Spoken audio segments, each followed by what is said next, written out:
This video was originally in English only. The audio has been dumped in Hindi, and the content is the same. Thank you for the opportunity to speak with you today. My name is Peter Van Wellenberg, and I'm the Director of Research at Coin Center, an independent nonprofit focused on public policy issues affecting cryptocurrency and public blockchain networks. What is Bitcoin? Bitcoin is the world's first cryptocurrency, and it works thanks to the world's first public blockchain network. What does Bitcoin do? It's simple. It lets you send and receive value to anyone in the world without using anything other than a computer and an internet connection. Now, why is this revolutionary? Because unlike every other tool for sending money over the internet, it works without relying on or paying for a middleman. The lack of any corporations in the middle means that Bitcoin is the world's first public digital payment infrastructure.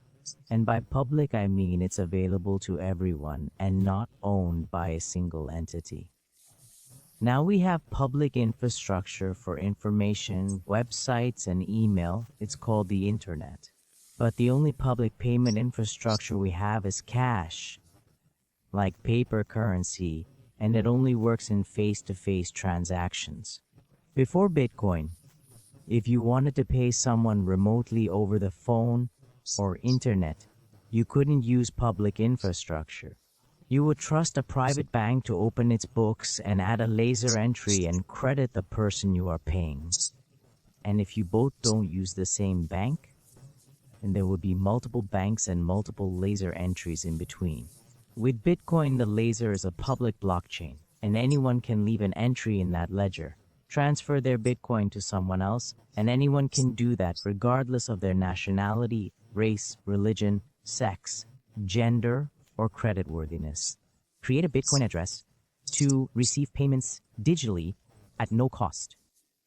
Bitcoin is the world's first globally accessible public currency. Is it perfect?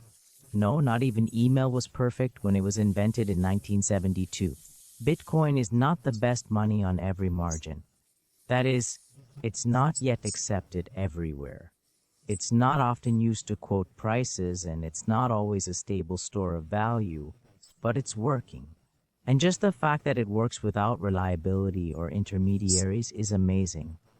It's a huge breakthrough in computer science, and it will be as important to freedom, prosperity, and human flourishing as the birth of the internet.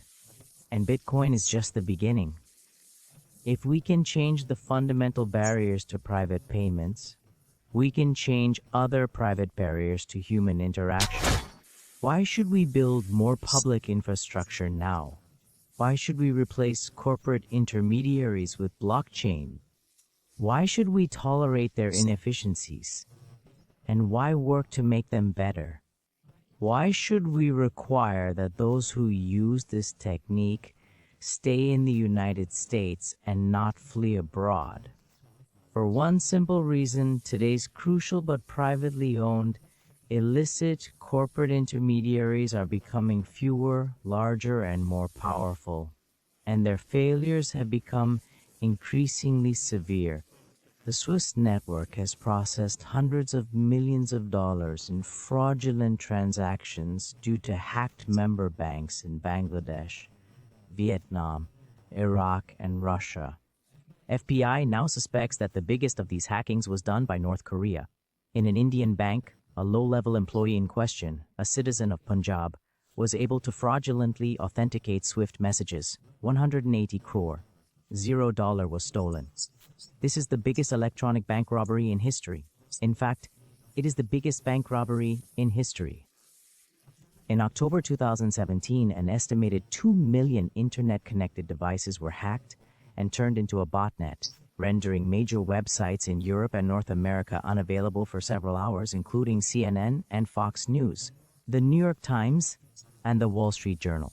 Increasingly, physical machines are being connected to the internet to extend its capabilities. They are wired through servers, which are owned and maintained by private and trusted intermediaries, so-called Internet of Things. Sanjut Hospital's pacemaker has been hacked. Trend 8's baby monitor has been hacked, and Jeeps have been hacked to the extent that they can be remotely controlled and driven off. Now, such vulnerabilities are common in systems that have single points of failure. It doesn't matter whether the point of failure is a corporation or a government. There should be no single point of failure. There were such choke points before the internet. If you wanted to send a message, you had to go through 3 televisions on the street or a handful of 4 newspapers. Private corporations are important, but no critical infrastructure should be dependent on 1 or 2. The internet removed single points of failure in communications and ushered in a wave of competition among new media corporations. Building on top of its public rails, blockchain, likewise significant payments and IoT can now disrupt the structure. Today, technology is not ready to answer all those questions. But it is our best hope, and as with the internet in 1990, we need a light-touch pro-innovation policy to make sure that these innovations continue to flourish, that they continue to thrive,